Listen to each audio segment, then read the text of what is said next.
ஆண்டவருடைய நாமம் மகிமைப்படுவதாக. அன்பானவர்களே, இன்றைய வார்த்தைக்கு உங்களை அன்புடன் வரவேற்கிறேன். இன்றைய தியானத்துக்காக ரோமருக்கு எழுதின நிருபம் 8வது அதிகாரம் 33வது வசனத்தை வாசிக்க கேட்போம். தேவன் தெரிந்து கொண்டவர்கள் மேல் குற்றம் சாட்டுகிறவன் யார்? தேவனே அவர்களை நீதிமான்கள் ஆக்குகிறவர். தவறுகள் வருவது மனிதர்களுக்கு இயல்புதான். தவறு செய்தவர்களை குற்றம் சாட்டுகிறவர்களும் குற்றவாளிகளாக தீர்க்கிறவர்களும் உண்டு. இந்த வசனம் நமக்கு அறிவுறுத்துகின்ற காரியம், ஒரு மனுஷன் தேவனால் தெரிந்து கொள்ளப்பட்டிருக்கும் போது அவர்களிடத்தில் வரக்கூடிய எல்லா குற்றங்களையும் நாம் பெரிதுபடுத்துவது சரியல்ல.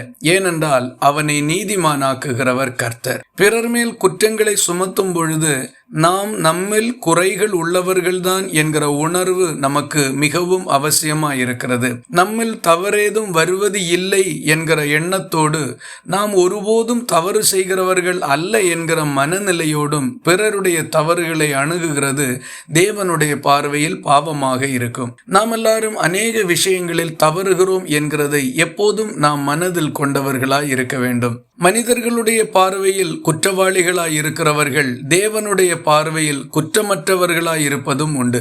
மனிதர்களுடைய பார்வையில் குற்றம் சாட்டப்பட்டவர்கள் தேவனுடைய பார்வையில் விடுதலையாக்கப்பட்டவர்களும் உண்டு. ஆகவே இறுதி முடிவு என்பது நம்மிடத்திலோ அவர்கள் செய்த காரியத்திலோ அல்ல, தேவனிடத்தில் தான் இருக்கின்றது.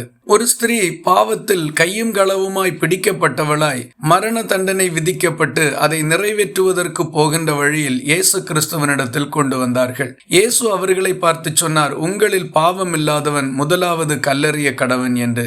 எல்லாரும் தங்கள் மனதால் கடிந்து கொள்ளப்பட்டு தாங்கள் பாவிகள் என்கிற உணர்வடைந்து கற்களை கீழே போட்டுவிட்டு ஒவ்வொருவராக பிரிந்து சென்றார்கள். அந்த ஸ்திரீ காப்பாற்றப்பட்டாள். பாருங்கள், எல்லாரும் ஒரு சேர அவளை குற்றவாளியாக்கினார்கள். ஆனால் தேவன் அந்த தண்டனையிலிருந்து அவளை காப்பாற்றி விடுகிறார். ஆகவே பிறருடைய தப்பிதங்களை மன்னிக்கிறதற்கும் அதை பெரிதுபடுத்தாமல் விட்டுவிடுகிறதற்கும் உரிய மனப்பான்மை நமக்கு அவசியம். தவறுகள் கண்டிக்கப்பட வேண்டியவைகள்தான், ஆனால் தவறுகள் கண்டிக்கப்பட வேண்டும்.